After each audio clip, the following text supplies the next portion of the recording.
বাঁচিয়ে রইল। হয়তো অনেক সাহসী বীর সে কিভাবে কুমিরের মাঝখানে লাফ দিয়ে বার হয়ে গেল।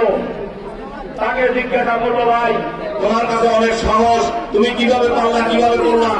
সে বললো, আরে তোমরা আগে থামো, আমাকে কেউ পিছন থেকে ধাক্কা দিয়েছে সেটা বলো। আমি সাহস করে বার হই নাই, আমি সাহস করে লাফি নাই। আমাকে পিছন থেকে কে ধাক্কা দিয়েছে আগে তার নামটা বলো। আজকে এই বিজয়ে যারা অর্জন করেছেন তাদেরকে পিছন থেকে কে ধাক্কা দিয়েছিল সেদিন, এবং খালেদা জিয়া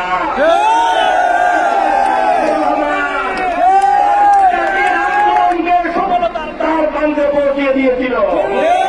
তার কারণে আমাদের বিজয় অর্জন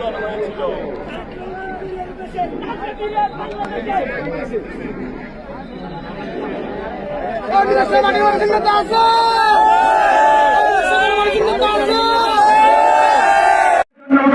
জানাচ্ছি